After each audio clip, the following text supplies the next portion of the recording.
Cool. All right. So I'm going over SonnetBot right now. We'll go through some of the bigger concepts right now, and then we'll go line by line for some of the more interesting stuff. So as a start, we have, we're going to do a process which we're going to create a dictionary. And a dictionary is basically, this is actually involved the Markov decision process that I talked about in my presentation. And the state is 2 words. So it's something like he said. And then the next possible states are, it's a list of words that could possibly come after that word. So he said walk, he said talk. Either of those are options, and my system basically randomly selects either one of those 2 options. And it does that for each, for all the words in a line until it has completed roughly 10 syllables. And so that's how we generate a line, and then it's easy enough to just generate 10 more of those. But the process of creating a dictionary is basically we read some of these, read this data from this Sonnet file, which is this one here, which is literally all 156 of Shakespeare's sonnets. So it'll go through the file and it'll find, basically it's going to run through and create dictionaries, a dictionary using the Markov chain process to select a word and then find possible next words by slowly going through this file. So you'll see here we read the sonnets, we go line by line. So for each line we'll split the words up, so we get an array of words. And we're also going to get 2 lines, just because that'll help in the process later down the line. It allows for just a little more variety in line length. And will prevent, some of the lines will get cut short because they might skip a beat, and they'll end up at the very end of a line. So you might get a line that ends up being only like 5 syllables because there is no possible way it could find more information after that. By adding 2 lines, we're able to solve that problem, and we just push those words into a larger array. And then we'll put line starts, which is just 2 words in a tuple. So it's the word 1 in the first index of this array and word 2 in the second index of this array. And we'll use this to start our generation of a line. So we have a starting point. For every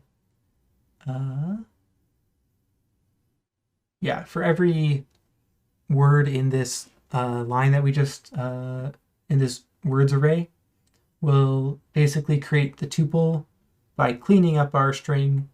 And this just helps with getting data more accurately. Because sometimes we'll have to clean the strings because sometimes there's odd, apostrophes and commas that might reduce the amount of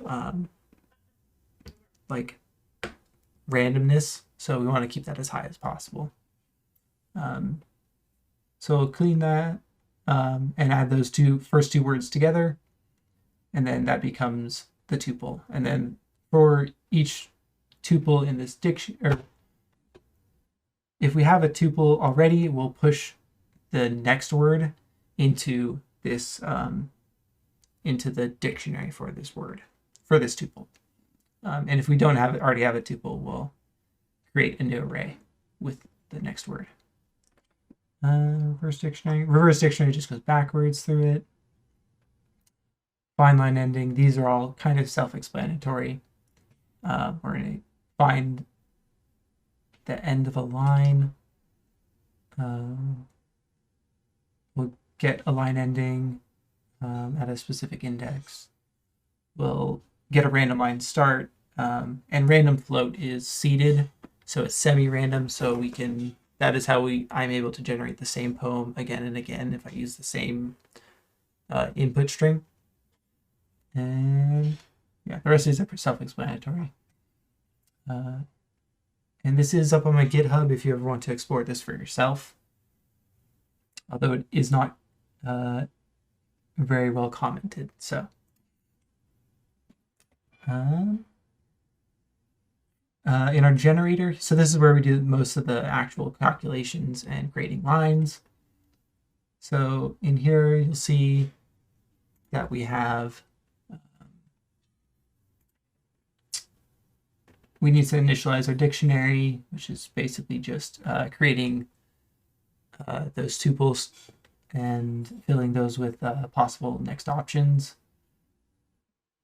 Here is some math for our pseudo-random. And then here we get into the generate lines. We'll start with the regular one first. They're pretty similar except for starting out. So for generate line, we get a random line start at our random number or pseudo-random number.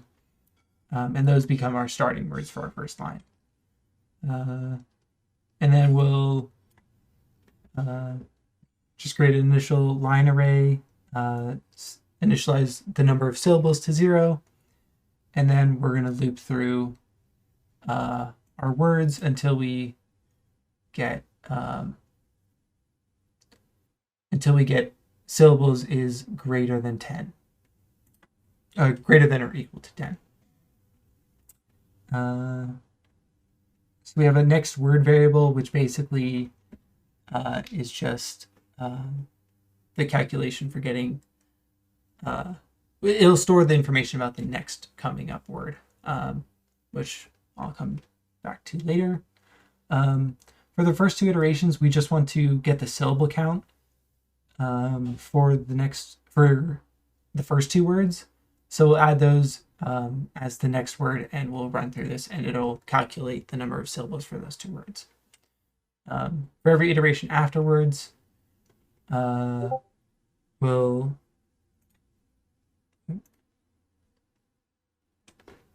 sounds good. For every iteration afterwards, we will clean the so we actually start at -2 here. Reason being is that we need to load in the first two words and get the syllable counts for those, since I didn't really explain that as well as I probably should have. We then need to get the two words, each two words. So when I is equal to 0, we'll get the word at index 0 and index 1, and that'll become our tuple. And you can see that here. Var word 1 will make it lowercase and then clean the string. And this just gets rid of any excess information like possibly commas, apostrophes, periods, that kind of stuff. As I said before, this is just so that we can get a more clean and easy to compare tuple. And this has to match the tuple that we generated in our dictionary, which was cleaned and is lowercase. Then we call dictionary.getRandomNextWord, which will look in the dictionary for the tuple word 1 space word 2, and we'll get that pseudo randomly. And if the next word is not null, in some cases, like I mentioned before, there's a possibility that, there used to be a possibility that basically your line would get cut short because of some, you'd start at the first two words, but then somewhere else in your code, you'd have a different line with the same stuff, but at the end of the line. And so you end up kind of getting the thing chopped off. And I can actually demonstrate how that would look. Put it right here. So in the case I'm talking about, we have the boy walks to the store. And then on another line, we could have a girl tells the boy,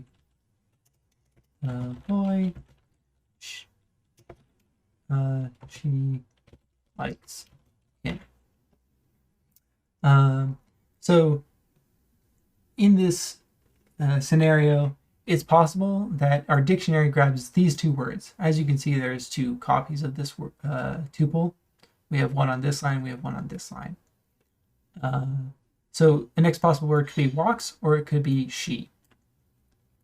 And so in this example, you'll see that the boy, if we start with the boy and we go to this boy, and then we continue on and do the rest of the line like this, calculating which possible word could come next, we'll get the boy, she likes him.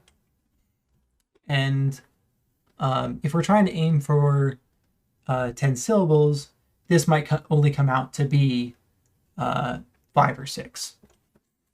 And so I mentioned this earlier, but you'll see in the code here, I actually append both one line and the next line.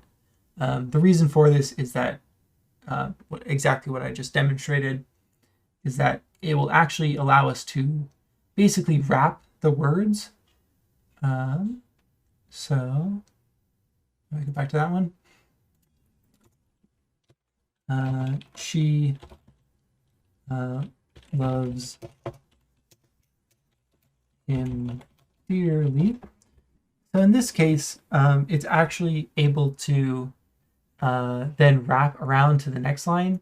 So instead of ending here, we can actually wrap to the next line and get she love as well in order to make up for the missing syllables. So that's a quick demonstration on how that would work and why I made that specific approach to this problem.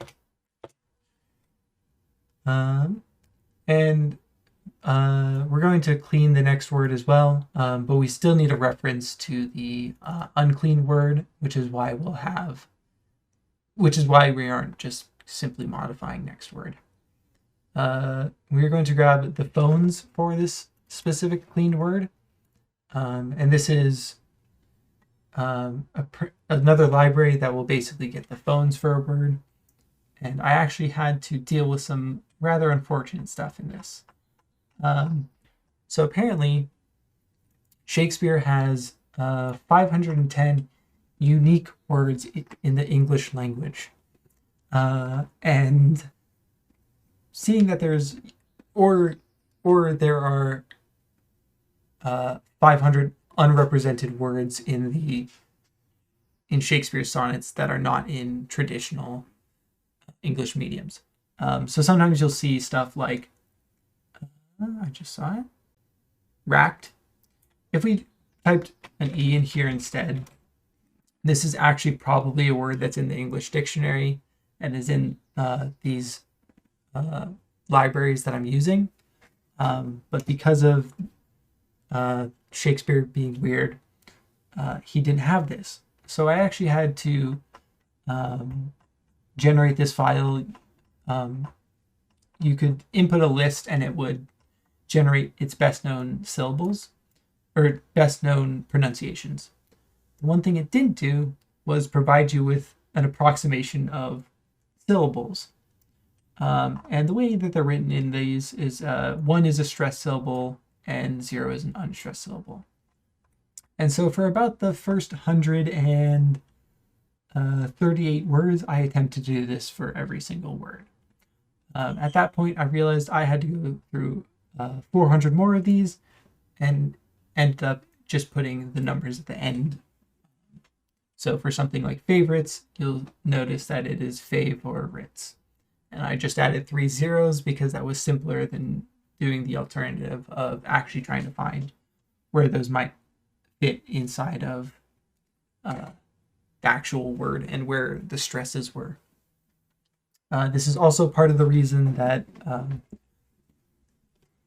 you will notice that there is no actual verification of whether it is unstressed or stressed syllables, which would have been necessary for an actual sonnet. Hence the name SonnetBot instead of the original sonnet. Let's save that. So getting the phones for the words just basically actually grabs that information after the word that you saw in the last file. And we just have a simple console log to see what we're getting. For our clean word syllables, we're just asking to get that syllable count. So we're counting how many numbers there are in that string, which is why you saw me adding zeros to the end of each of those. So we can actually calculate the number of syllables based on how many numbers are in the word. And if syllables plus clean word syllables is greater than 10, meaning that we've actually gone over the limit of 10, and since the point of this was to attempt to create a SonnetBot, I wanted to create poems with a length of 10. And so if we go over that, we want to try and in some way bring it back down to 10. And we just make sure that my other library does exist, because that is important for this next step. So we have a word, and we check if this cleaned word is actually a viable. We check if it's not an English word. If it's not an English word, we'll try and get suggestions for it. And then we can also check if we found a word, and we'll set it there. If we didn't find a word, then word will basically just be null, and this will not find any possible words, which is what you'll see here. So this uses the thesaurus to try and find other possible words like it. So let's say we have the word, bomb or something, I don't know. And we want to find words in theory. Actually, maybe bomb isn't the best example. Let's say, it's a good word. We'll go favorite. So we will find a word similar to favorite that isn't actually favorite. Reason being is we want to find a word that has less syllables in it, because at this point we've already gone over the number of acceptable syllables. So we're trying to find a word that has syllables and that we can get it down to 10 syllables. So if we find possible words and if it's greater than 0, we will we'll loop through all the words that possible words, and we'll get the phones for each word and get possible word syllables. And we want to see if we can try and get those word syllables equal to 10. If we are able to do that, then great. We now have 10 syllables, and we can push that onto the onto the end of the line. If we are unable to find syllables, we'll just push the original word, because fortunately there is no way to fix that.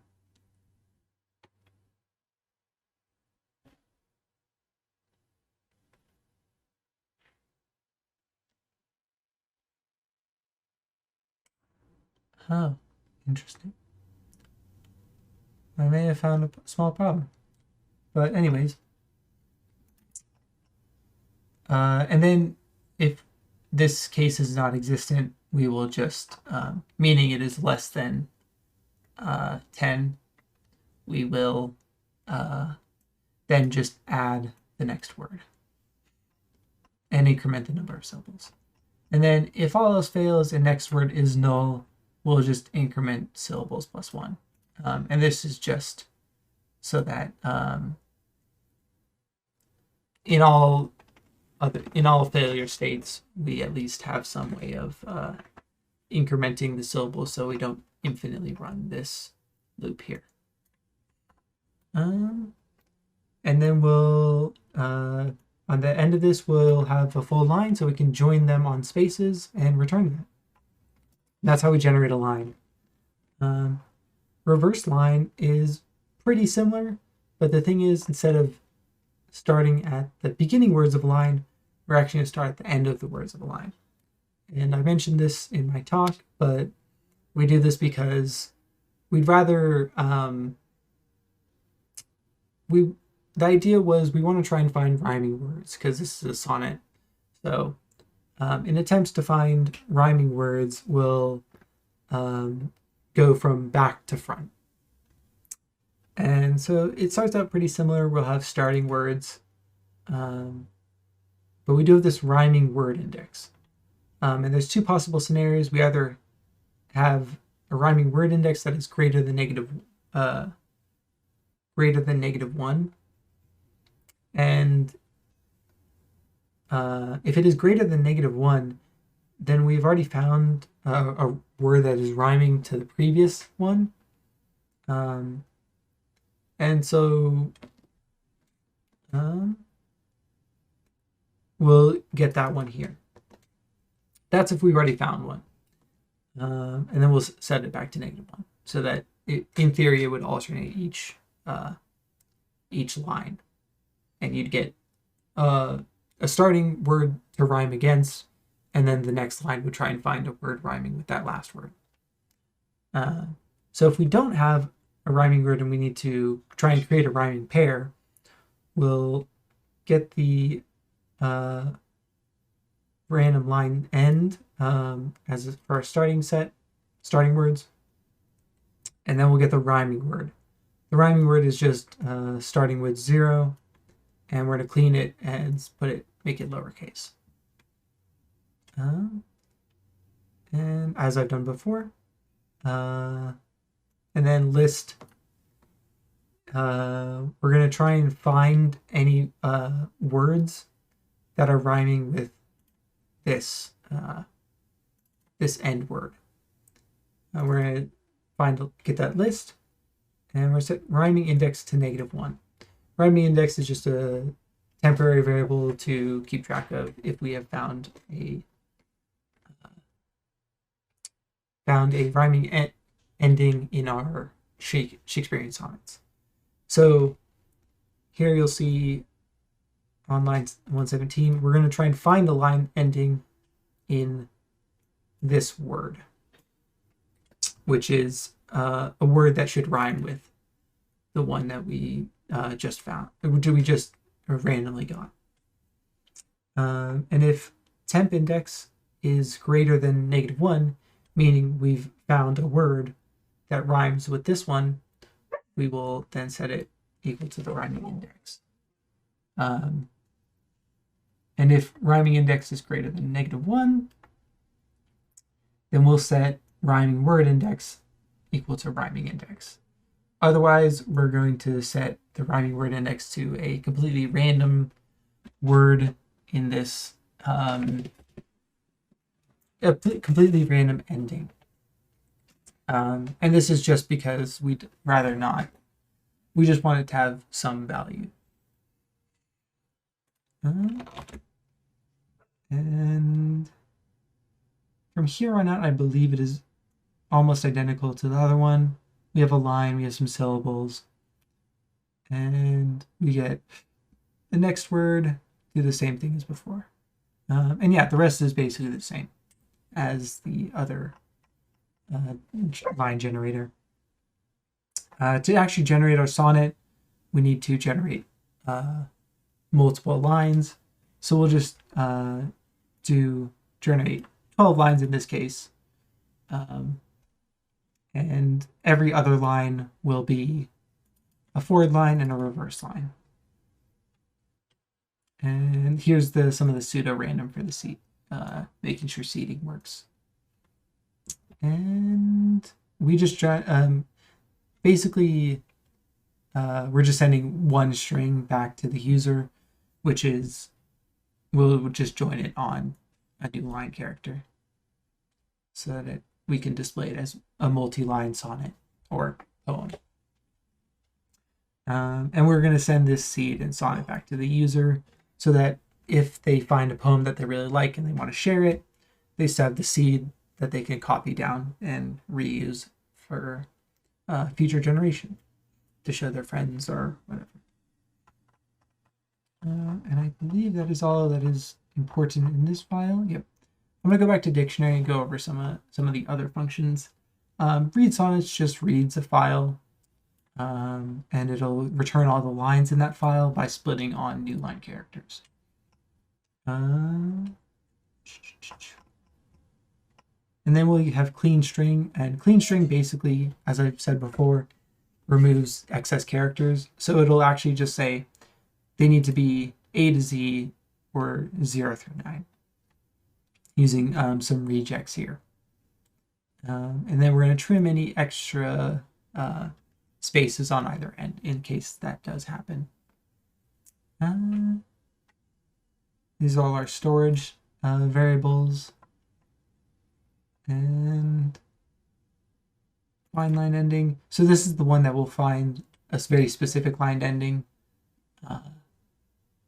And yeah. That's the line ends. Oh yeah, we're just going to loop through and see if we can find this word in the line endings. It's actually a good chance I should probably make this 2 lowercase, because I believe the word I pass in is all lowercase. Might be something to think about in the future. And if we do find it, we'll return that end index.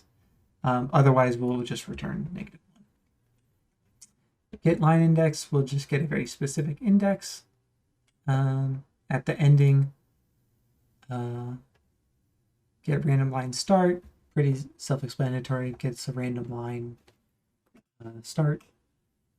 Get random line end. This one is a little different because I actually attempted to try and find all the rhyming lines in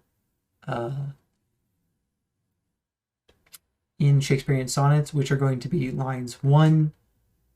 If we're starting at 0, it's going to be lines 1, 3, 5, 7, 9, 11, 12, and 13.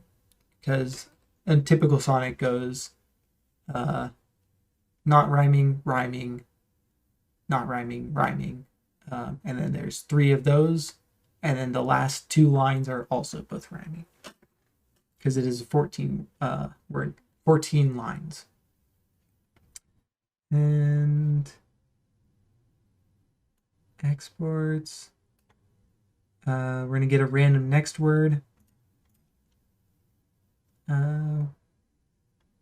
Which is, yeah, this is just checking our dictionary and then grabbing a random item from based on that tuple.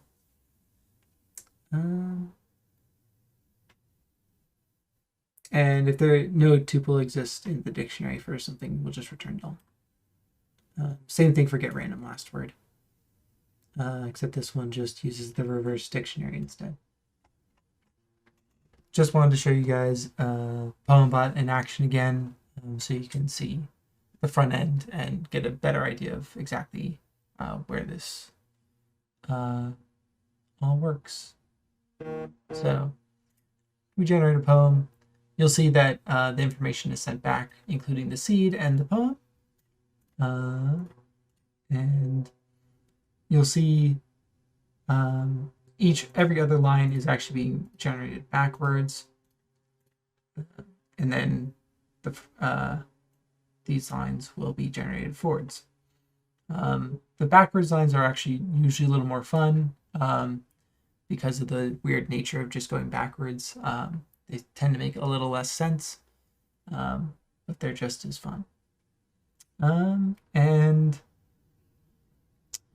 so if you see, I didn't demonstrate this before, but we can re-enter the same seed, and if I try and generate the poem, you'll see that it doesn't actually change. And I'm going to keep that copied, but I'm going to generate a new poem, and you'll see generates a new poem, and then I can put that one right back in, and you'll see that it is the same original lines here. Don't believe I need it. So in the code, there's actually some fun things that you can see.